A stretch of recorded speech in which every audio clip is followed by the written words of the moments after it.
Asante kwa kutazama sehemu ya kwanza ya hadithi ya Meera na Jackson. Ujumbe wa kukata tamaa wa kutafuta maziwa ya kopo ya mtoto uliotumwa kwa namba iliyokosewa ulibadilisha kila kitu. Ikiwa wakati huo ulikuacha ukijiuliza nini kitafuata, hauko peke yako. Sehemu ya pili inaanza sasa. Na tuamini inazidi kuwa na msisimko kuanzia hapa. Usisahau kupenda video hii na kujiunga subscribe kwa hadithi zaidi zenye nguvu na za kweli zinazosimuliwa kwa moyo kila siku. Sauti nyororo ya kengele ya milango ya lifti ilivunja utulivu wa asubuhi. Ilikuwa saa 12:02 asubuhi. Ukanda wa makazi ya Helix Co, ghorofa ya 27, ulikuwa na harufu nzuri ya kitani safi na kahawa iliyopikwa. Mwishoni mwa ukanda huo, milango miwili ya ghorofa ilisimama mkabala na kila mmoja, ikitenganishwa na futi 5 za sakafu ya mbao iliyong'arishwa na miezi mitatu ya kuelewana bila maneno.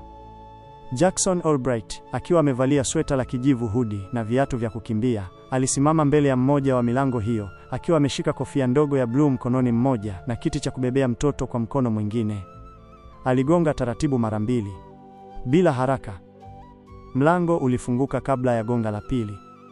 Meera Jensen alionekana nusu macho, nywele zikiwa bado mbichi kutokana na kuoga kwa haraka. Noah alikuwa amemng'ang'ania kiunoni akiwa na usingizi. Jackson alitabasamu. Yuko tayari? Noah aliinua kichwa chake. Dada. Meera alijihisi vibaya kwa aibu. Anamaanisha, unajua anachomaanisha. Lakini Jackson alikuwa tayari anacheka. Ni sawa. Nitakubali kuitwa hivyo. Alimnyoshea mikono Noah, ambaye alijitupa mikononi mwake kwa imani kamili ya mtu ambaye bado hajajifunza kukatishwa tamaa. Nitakaa naye kwa dakika 30-40 hivi. Wewe pumzika, kula, oga, labda yote matatu. Meera alitikisa kichwa. Nitajaribu kukumbuka jinsi ya kufanya hivyo. Alibaki mlangoni kidogo wakati wakielekea kwenye lifti. Mkono wa Jackson ulishika nyuma ya kichwa cha Noah, jinsi ambavyo ni mtu tu aliyewahi kupoteza kitu angeweza kufanya. Milango ilipofungwa, Meera alisimama kwa ukimya. Nyumba ilikuwa na utulivu wa ghafla kupita kiasi. Miezi mitatu ilikuwa imepita tangu usiku ule. Usiku ule alipotuma ujumbe wa kukata tamaa kwa namba aliyodhani ni ya binamu wa rafiki yake wa zamani, akiomba $50 za kununua maziwa ya kopo ya mtoto.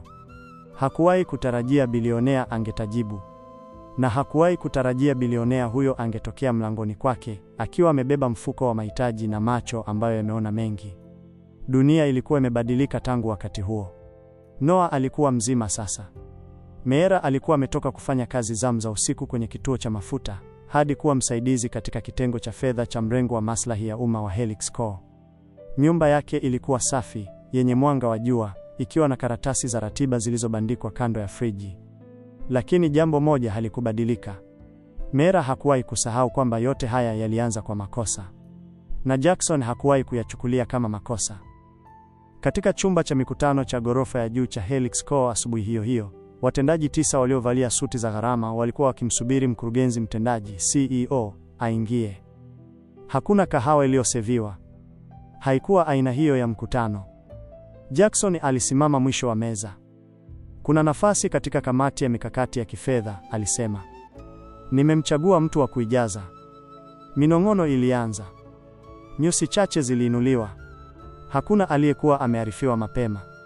Nimefanya maamuzi, aliongeza, sauti yake ikiwa ya utulivu.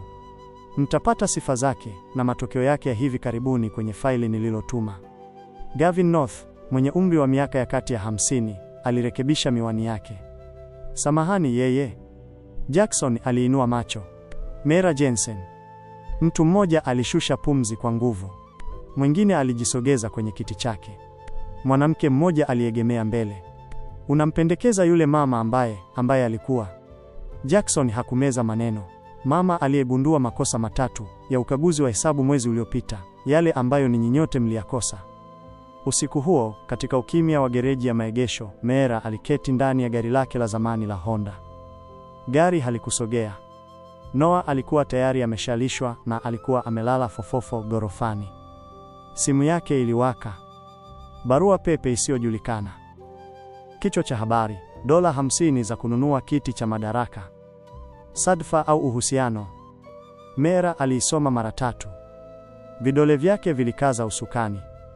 Mwanga kutoka kwenye dashibodi ulififia kidogo. Gonga kwenye dirisha lilimshtua. Alikuwa Jackson. Alishusha dirisha nusu. Hakuzungumza mwanzoni, alimtazama tu, kisha akatazama kioo cha simu. Meera hakuwa akificha kitu. Ikiwa unataka, alisema kwa sauti ya chini, nitafuta uteuzi huo. Meera alitikisa kichwa mara moja, lakini hakusema lolote. Jackson alingoja. Akiendelea kutazama mbele, hatimaye Meera alizungumza. Sauti yake ilikuwa thabiti. Sikuingia kwenye chumba kile kwa sababu mtu alinihurumia, na sitaondoka kwa sababu mtu ananichukia. Jackson alitikisa kichwa. Basi tunasonga mbele. Meera alimtazama. Kisha kwa mara ya kwanza, si kama mwanamume aliyemwokoa, bali kama mwanamume ambaye anaweza kuwa pekee asiyejaribu kudhibiti hadithi yake.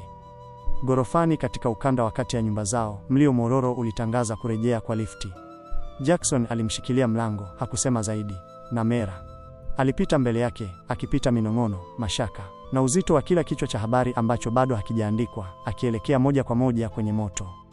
Asubuhi baada ya kuvuja kwa barua pepe hiyo, hewa katika chumba cha mikutano cha Helix Core ilikuwa na harufu hafifu ya dawa ya kusafishia, bleach. Si kwa sababu kuna kitu kimesafishwa, bali kwa sababu kitu fulani kilikuwa kikiondolewa uchafu, kuondoa mashaka, hisia na uaminifu. Mkutano wa dharura ulianza bila utangulizi. Wajumbe wa bodi 12, washauri wa ndani 3, na kiti kimoja kikiwa kimeachwa wazi kwa makusudi. Jackson alikuwa tayari ameketi mbele ya meza, macho yake yakiwa yamekazia sehemu moja, mikono ikiwa imeshikana. Meera aliingia bila kualikwa, lakini hakuna aliyemzuia. Hatua zake zilikuwa za utulivu, ingawa kila hatua ilisikika kama mlio wa onyo. Aliketi mwishoni mwa meza mkabala na Jackson akiwa peke yake. Gavin North alikuwa wa kwanza kuzungumza. Kutokana na kuvuja kwa ujumbe huu na kwa maslahi ya uwazi wa taasisi, tunapendekeza kuwa majukumu ya kamati ya Bill Jensen yasitishwe hadi ukaguzi wa ndani utakapokamilika. Meera hakushtuka, lakini hakuitikia kwa kichwa pia. Wakili mmoja aliegemea mbele, sauti yake ikiwa kali. Ujumbe uliotumwa miezi 3 iliyopita, ukiomba msaada wa kifedha. Mwingine uliotumwa wiki 2 baadaye, ukapokelewa baada ya kuanza kazi. Alisogeza karatasi mezani. Kuna tofauti ya muda, lakini hakuna metadata ya kuthibitisha. Jackson hakuchukua karatasi hiyo. Sauti yake ilikuwa ya chini na wazi. Ujumbe ulitumwa kabla sijampa ofa yoyote.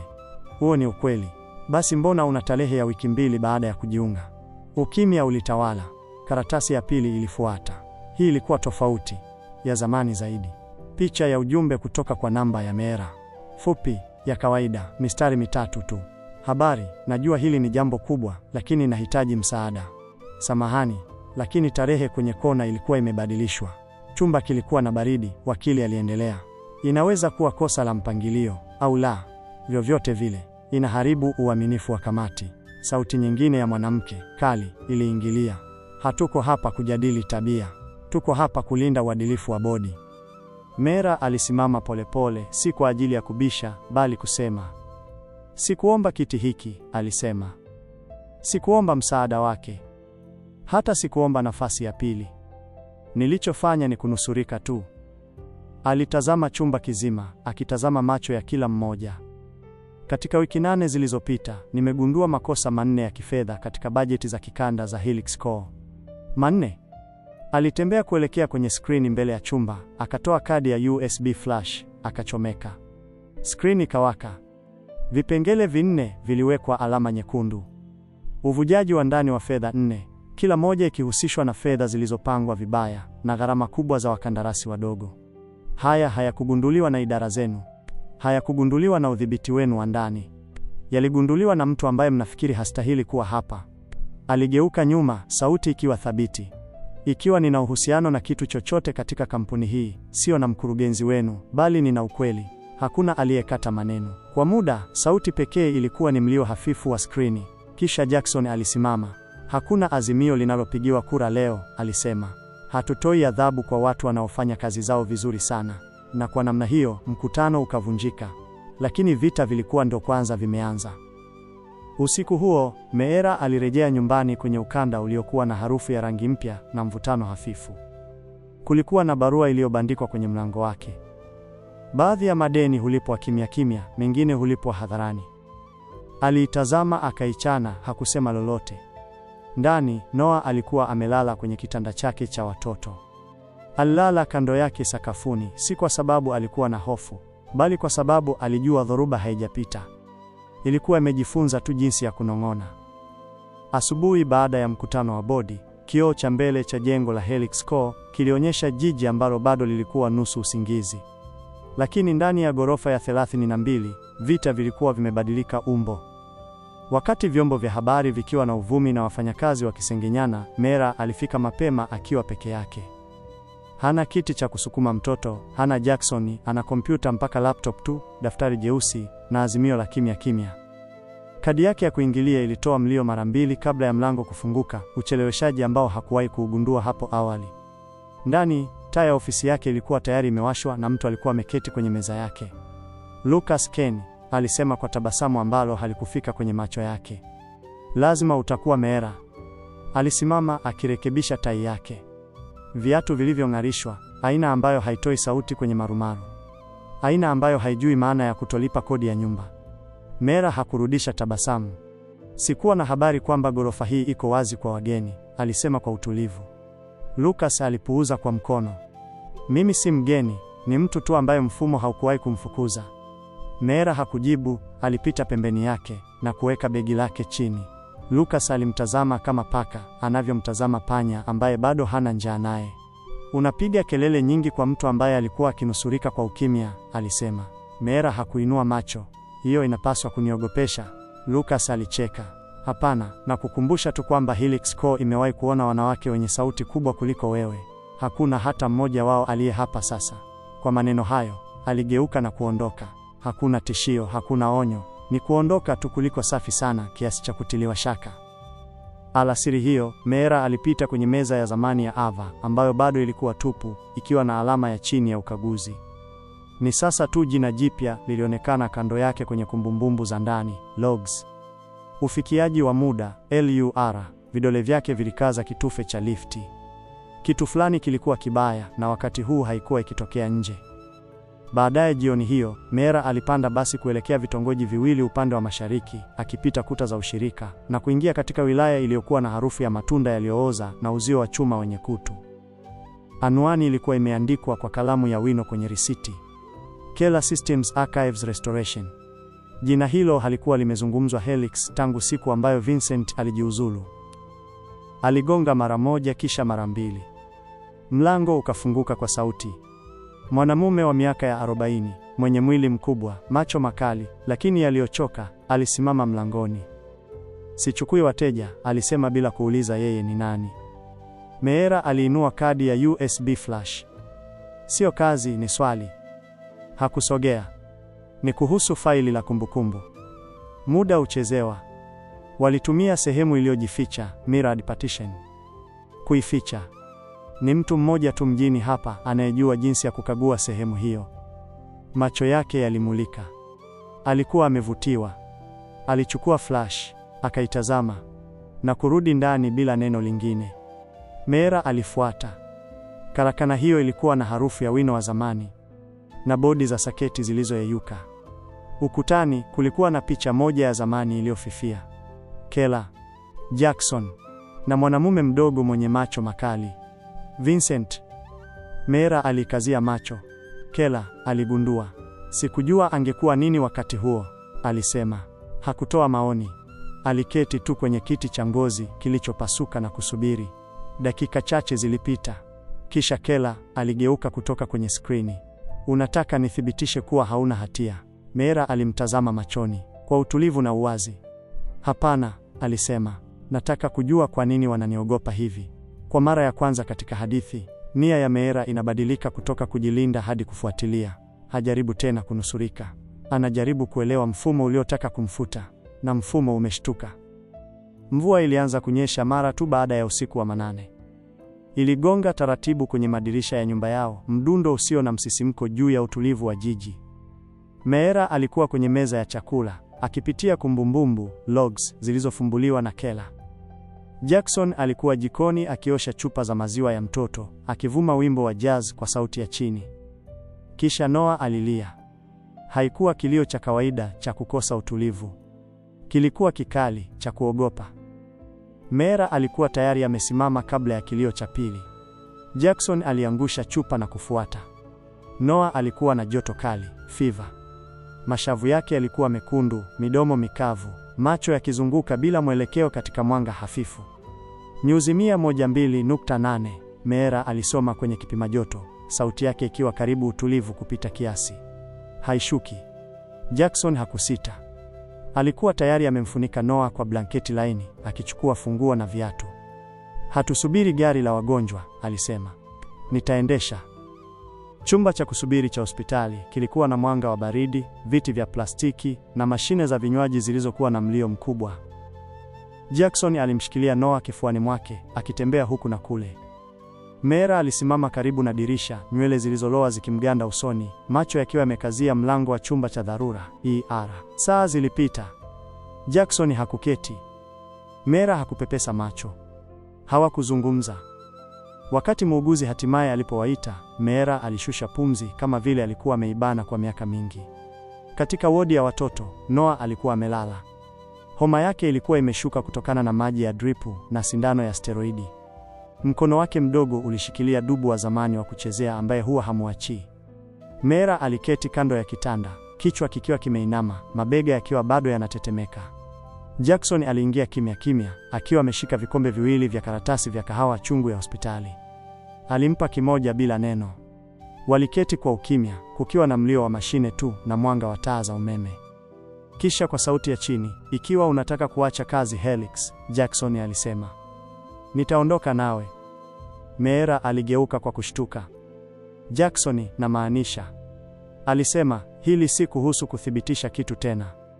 Wamevuka mipaka, na sitakuomba uendelee kupigana peke yako. Alimtazama.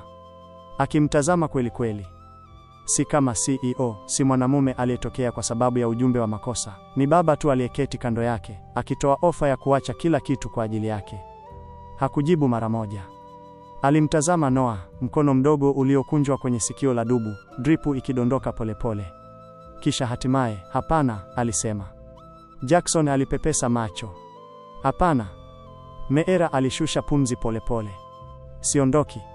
Sikuja hapa mbali ili tu kunusurika. Nilikuja kusimama. Na akaongeza kwa msisitizo wakati huu. Sikuingia kwenye kile chumba cha mikutano kwa sababu ya mwanamume, na siondoki kwa sababu wanafikiri mimi ni hicho tu.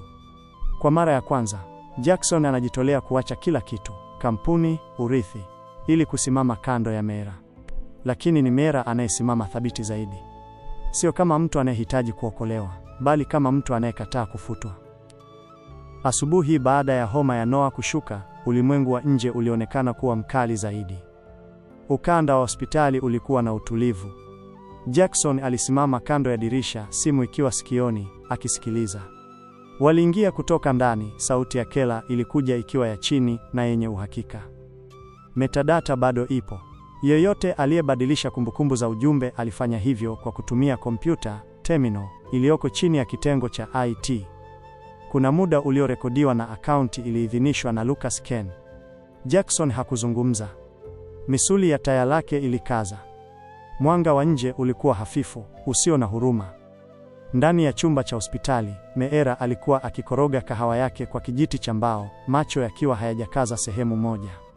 Noah alikuwa amelala tena, mkono wake mdogo ukiwa umekunjwa kifuani kama vile amepigana vita. Jackson aliporudi ndani, hakuketi. Alikuwa yeye, alisema kwa utulivu. Meera hakuonekana kushangaa, alionekana tu mchovu, kama vile ukweli hatimaye umejulikana. Je, Kela anavyo vyote? Aliuliza. Kila kitu. Ukimya mrefu. Kisha Meera aliinua macho, sauti ikiwa ya utulivu. Futa mkutano na waandishi wa habari. Jackson alikunja uso. Una uhakika? Hatuhitaji kichwa cha habari, alisema. Tunahitaji kuwawajibisha watu sahihi katika chumba sahihi. Alasiri hiyo, kikao cha maswali na majibu kilichopangwa na kitengo cha habari cha bodi kiliondolewa kwa siri kwenye kalenda zote. Hakuna tangazo, hakuna maelezo, kilitoweka tu. Ndani ya chumba cha mikutano cha kibinafsi kwenye ghorofa ya 37, wajumbe 10 wa bodi ya watendaji ya Helix Co walikuwa wakisubiri. Hakuna kamera, hakuna wasaidizi, hakuna washauri wa kisheria, ni watu tu na ukweli kati yao. Meera aliingia kwanza, akiwa amevalia kawaida. hana mapambo, makeup. Aliweka faili moja katikati ya meza iliyong'arishwa. Jackson alifuata. Hana wapambe, hana maneno ya ufunguzi. Alitazama chumba kizima. Mtu fulani alijaribu kuandika upya ukweli, alisema. Kubadilisha faili la kumbukumbu ili ionekane kama Meera alilipwa baada ya kuteuliwa. Haikuwa tu shambulio la kibinafsi. Ilikuwa ni tusi kwa uadilifu wa kampuni hii. Alitulia. Na ilitoka ndani. Minong'ono ya kushtuka, watu wakisogea kwenye viti. Mwanamume mmoja alikohoa lakini hakusema lolote. Meera alipiga hatua mbele na kufungua faili. Kela alikuwa amechapisha kila mabadiliko, kila sehemu iliyoingiliwa, kila njia ya kumbukumbu. Hii si kuhusu kama mimi nastahili kuwa hapa, alisema. Ni kuhusu nani aliamua kwamba nisistahili. Kisha kwa sauti ya chini kwa bodi. Mliomba uwazi. Hapa. Ukimya. Na kisha sauti moja, mwanamke mmoja karibu na mwisho wa meza. Umejua kwa muda gani? Jackson hakumeza maneno. Tangu asubuhi ya leo. Na umeileta hapa badala ya kuificha. Meera alimtazama machoni. Kwa sababu ikiwa tutafichua tu kile kinachotufaa, basi hakuna hata mmoja weo anayestahili kuwa hapa. Mkutano ulipoisha, hakuna aliyepiga makofi. Hakuna taarifa zilizotolewa, lakini bodi iliondoka ikiwa imebadilika. Lucas hakuonekana kazini siku iliyofuata. Ofisi yake ilibaki imefungwa, na kufikia Ijumaa jioni jina lake lilikuwa limeondolewa kwenye orodha ya wafanyakazi. Hatua hii ya mabadiliko si tu kufunuliwa kwa uhujumu huo, ni uamuzi wa kukabiliana nao kwa faragha, bila maonyesho. Ni kuhusu kurejesha uaminifu, si kwa kelele, bali kwa msimamo. Hakukuwa na tangazo, hakuna karibu. Ava alitembea tu na kurudi ndani. Alivaa koti lile lile la kijivu aliloondolewa nalo wiki 3, siku 4 na saa 7 zilizopita. Hakubeba begi, ni hati iliyokunjwa tu mkononi mwake, na muonekano wa mtu ambaye hakurudi kudai fahari, bali kumaliza kitu kilichoanzishwa. Kela alisimama kimya kimya kwenye ukanda wa kioo na kutikisa kichwa mara moja macho yao yalipokutana. Kila mtu mwingine alijifanya hatizami. Gorofani, Jackson aliweka faili lililofungwa mbele ya mwenyekiti wa muda wa bodi. Ukaguzi wa ndani wa maadili umekamilika. Lucas Kenny aliidhinisha ufunguo wa ufikiaji. Alijua vizuri kile alichokuwa akiidhinisha. Hakukuwa na drama katika sauti yake, ni uzito tu wa kitu ambacho hakiwezi kubadilishwa. Aligeuka ili kuondoka lakini akatulia mlangoni. Na jambo moja zaidi, Jackson aliongeza. Kuanzia sasa hivi, nawasilisha azimio la kufuta mamlaka ya Lucas, lakini sitaamua hili peke yangu. Ninyi mtaamua. Jioni hiyo, jengo la Helix Core lilibaki na taa zilizowaka muda mrefu baada ya kufunga. Katika kituo kikuu cha operesheni, Meera alimkuta Ava ameketi kwenye meza yake ya zamani, kiti kikitoa mlio kama kilivyokuwa kikifanya hapo awali.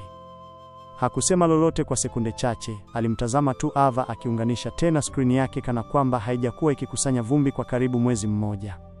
Karibu tena, Meera hatimaye alisema. Ava hakugeuka. Sikurudi kwa ajili ya karibu. Meera alitikisa kichwa. Najua. Alisogea karibu akamshikilia daftari dogo. Nilishika kumbukumbu zako. Sikuifungua. Ava alichukua. Alishika kama kitu kinachoweza kuvunjika. Si kwa sababu ya kile kilichokuwa ndani, bali kwa sababu mtu alikuwa amesubiri kuirudisha badala ya kuibadilisha. Nilisikia ulikabiliana na bodi, Ava alisema, akifungua kurasa. Meera alitabasamu kidogo. Tulikabiliana nayo. Muda wa ukimya ukapita. Bado unaogopa? Kila siku, Meera alijibu. Lakini hofu si kigezo cha kushindwa. Kutojaribu ndiko kunakofanya ushindwe. Ava aliinua macho hatimaye. Kweli unafikiri yote haya yanabadilisha chochote? Meera hakushtuka. Tayari yashabadilisha. Baadaye usiku huo, kwenye sehemu ya juu ya maegesho, rooftop, Jackson aliegemea mbele ya gari lake, akitazama jiji. Meera alipiga hatua kando yake, mikono ikiwa imekunjwa dhidi ya baridi. Lucas amekwisha, alisema kwa sauti ya chini. Lakini nusu ya bodi bado inaona hili kama kusafisha fujo za mahusiano ya umma, PR. Hawaelewi ni nini kilikuwa karibu kupotea. Meera alitazama mbele, taa zikijinyosha kama mishipa kwenye giza. Wataelewa, alisema. Tutawaonyesha. Jackson aligeuka kwake. Kitu fulani kisichosomeka kilikuwa kwenye usemi wake. Ikiwa siku moja kampuni hii ingekuwa yako, aliuliza, ni jambo gani la kwanza ungefanya? Meera alijibu bila kusita. Ningeondoa alama zote za waombaji, GPA, ukaguzi wa historia, background checks, vyeo vya shule, vyote vimeondoka. Ningemruhusu kila mgombea aingie kupitia mlango ule ule na aonekane, si kupimwa. Jackson alimtazama kwa muda mrefu, si kwa sababu jibu lake lilimshangaza, bali kwa sababu halikumshangaza. Ava anarudi si kwa ajili ya kulipiza kisasi, bali kwa sababu hakuwahi kuhitaji cheo ili kujua nini ni muhimu. Mera, kinyume chake, hahitaji tena ruhusa ili kuongoza. Katika usiku tulivu wa mvua, wanawake hawa wawili wanadai nafasi zao, si kwa kupigana kwa kelele zaidi, bali kwa kuendelea kuwepo. Faili lilikuwa limewasilishwa. Chumba kilikuwa kimesikiliza. Lucas alikuwa ameondoka. Lakini Meera hakujihisi mshindi. Bado.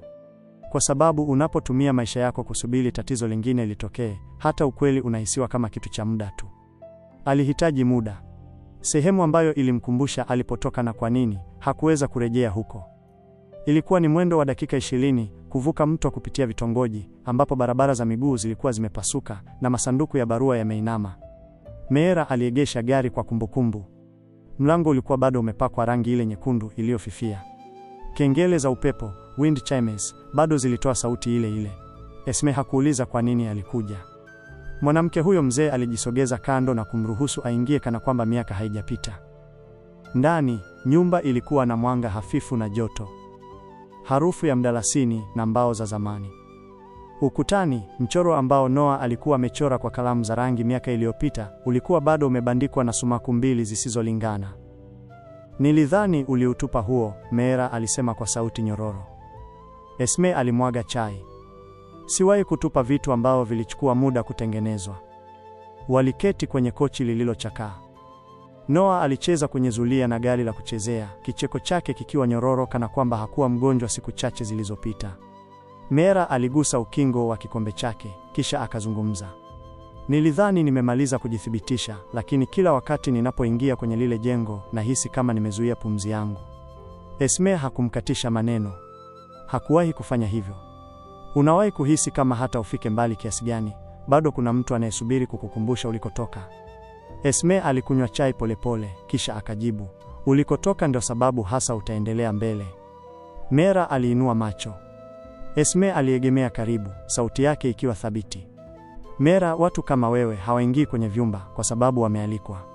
Unaingia kwa sababu mtu fulani anahitaji kukumbuka kuwa upo. Ukimya ulitawala. Kisha mwanamke huyo mzee aliongeza kwa tabasamu hafifu, niahidi tu jambo moja. Unaposimama katika yale majengo ya vioo, usitazame chini. Tazama mbele. Na ikiwa hakuna kiti kwa ajili yako, kitengeneze. Akiwa amerudi ndani ya gari, Noah alijiegemeza kando yake. Meera alimfunga mkanda wa kiti kwa upole. Ukanda wa nje ya chumba cha mikutano alikuwa na harufu ya rangi ya zamani na kahawa ya moto. Sio hofu, ni uamuzi tu. Upigaji kura ulikuwa umekwisha. Lucas Kane alikuwa ameondolewa. Wajumbe wawili wa bodi waliwasilisha barua zao za kujiuzulu bila kutoa maoni. Hakuna aliyeshangilia. Hakuna aliyepiga makofi. Na bado, kitu fulani kilibadilika. Meera hakuketi walipomwita ndani. Alisimama kando ya ukuta wa kioo, mkono mmoja ukiwa umeshika kiti ambacho alikuwa amenyimwa mara 3 katika miezi hii michache. Jackson aliketi mkabala na mwenyekiti wa muda, akiwa kimya. Alikuwepo, lakini hakuwa akimkinga. Mwenyekiti alikunja miwani yake. Kuna jambo moja la mwisho, alisema. Kamati imemteua Meera Jensen kama mkurugenzi wa operesheni, Chief Operating Officer wa Helix Corps. Maneno yale yalining'inia hewani kama ofa iliyofungwa kwenye madini ya titanium. Lakini Meera hakushtuka. Alipiga hatua moja mbele, kisha akavuta pumzi na kusema, nimefarijika, lakini nakataa. Chumba kilitulia. Sikuja hapa kupanda ngazi ambayo sikuwa napaswa kuiona. Nilikuja hapa kwa sababu kuna mtu katika jengo hili alifikiri mwanangu astahili maziwa ya kopo, na mtu mwingine hakuangalia kando. Aligeukia wajumbe wa bodi, sauti yake ikiwa thabiti. Sihitaji cheo ili kufanya yaliyo sawa. Nahitaji tu ninyi muache kujifanya kuwa uwezo una sare maalum. Ukimya. Kisha sauti ya utulivu kutoka nyuma. Tutakiweka kiti chako wazi, Meera. Alitikisa kichwa mara moja. Basi nitabaki. Jioni hiyo, Kela aliungana naye kwenye sehemu ya juu ya jengo, rooftop. akiwa na kiti cha kukunja mkononi mmoja na kahawa mbili kwa mkono mwingine. Noah yuko sawa? Aliuliza. Alitikisa kichwa kurudisha jibu. Anakimbia kila mahali na kujikwaa kwenye soksi. Walitazama anga likibadilika rangi. Lucas hakuwa wa mwisho, Kela alisema kwa sauti ya chini. Lakini alikuwa ndiye mwenye sauti kubwa zaidi. Hilo ni muhimu. Mera alitazama mbele bila kupepesa macho. Basi waache wanong'one. Katika mkahawa, kafeteria hapa chini, Jackson alimpa Ava faili. Halikuwa nene, ni kurasa 3 tu zilizochapishwa, mstari wa sahihi na kalamu. Hii ni nini? Aliuliza. Alijibu kwa urahisi. Kura ya kurasimisha kile ambacho tayari umekuwa ukikifanya. Kuongoza maadili ya data. Ava alimtazama. Hauhitaji ruhusa yangu, Jackson alisema. Lakini kizazi kijacho cha wachambuzi kinaihitaji. Uko tayari kutengeneza sheria badala ya kuzikwepa? Alitabasamu kwa kejeli. Ikiwa tu ninaweza kuchoma zile za zamani. Chumba cha mikutano kilikuwa kimya. Kura zilikuwa zimepigwa. Lucas alikuwa ameondola. Ni sentensi moja tu iliyobaki ikining'inia hewani ambayo hakuna aliyethubutu kuifuta. Tutakiweka kiti chako wazi, Mera. Lakini kufikia wakati jua linatua nyuma ya upeo wa jiji, Mera hakuwa karibu na kiti hicho. Alikuwa ameelekea kwenye reli ya balkoni ya ghorofa ya 30, sehemu ya juu kabisa ya jengo la Helix Core, akitazama upande wa magharibi. Viatu vyake vikiwa vimevuliwa, koti lake la ofisi likiwa limekunjwa juu ya kiti. Ni mlio tu wa upepo juu ya jiji ambalo hapo awali lilimwambia aweke sauti yake chini. Jackson alitoka kimya kimya nyuma yake, akiwa na vikombe viwili mkononi. Hana tai, hana cheo, ni yeye tu. Alimpa kimoja. Mvuke ulipanda juu ya kahawa. Sikuwa na uhakika kama bado utakuwa hapa, alisema. Mera alitabasamu kidogo. Sikuhisi kama kwenda nyumbani bado. Hakumaanisha nyumba yake. Walisimama upande kwa upande. Taa za jiji hapa chini zilikuwa zikianza kuwaka. Katika kioo, mabega yao walikuwa karibu yanagusana. Baada ya ukimya mrefu, Jackson alizungumza, karibu kwa sauti ya kunong'ona. Mera, siulizi kuhusu kazi yako, au bodi, au kesho. Aligeuka akimtazama. Nataka tu kujua kama bado unanitaka katika picha hii. Swali halikuuma, halikuomba. Lilingoja tu kama mlango usio na kufuli. Mera alitazama mikono yake, kwenye mstari hafifu kwenye kidole chake cha pete, uliokuwa bado na alama ya maisha ya kabla ya haya yote. Kisha akasogea mbele na kumshika mkono, si kwa sababu ya uhitaji, si kwa sababu alimuokoa, bali kwa sababu kwa mara ya kwanza alitaka kitu bila kuomba radhi. Sauti yake ilikuwa thabiti. Sijui barabara hii inaelekea wapi, lakini najua sitaki kuitembea peke yangu. Macho ya Jackson hayakutafuta kitu kingine zaidi. Alitikisa kichwa tu, akaufinya mkono wake kurudisha ishara na kusema, basi nabaki. Mwaliko haukuja kwa barua pepe. Hakuna bahasha ya maua, ni barua fupi tu kwenye meza ya Kela iliyoandikwa kwa mkono wa Mera. Kesho saa 10 kamili jioni. Bustani ya nyuma ya Helix. Ukijali kuja, tungependa kukuona. Hakuna jina, hakuna majibu ya mwaliko. Lakini saa 10:01, lango la mbao lilifunguka na watu wakaja. Haikuwa harusi ya bilionea. Haikuwa harusi ya mwanamke aliyepanda kutoka bila chochote. Ilikuwa tu harusi. Jackson alisimama chini ya upinde wa majani ya ivy ya mwishoni mwa msimu wa joto. Hana suti, ni shati la bluu lililokunjwa mikono. Mera alitembea kwenye njia peke yake. Hakuna mziki, hakuna maandamano, ni Noah tu mbele yake, akiwa amebeba pete kwenye bakuli la kauri alilotengeneza chekechea. Esme alifuta macho yake kwa kitambaa. Hava alishika kamera yake, kisha akaishusha. Hata Kela, akiwa amekaza kama kawaida, aliegemea mbele kidogo kwenye kiti chake. Hakuna viapo vilivyosomwa kutoka kwenye karatasi. Hakuna mhubiri aliyekohoa kusafisha koo. Jackson alimshika mikono.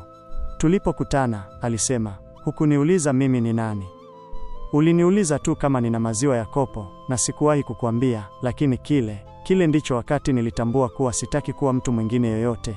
Mikono ya Mera ilitetemeka kidogo sana, lakini sauti yake haikutetema.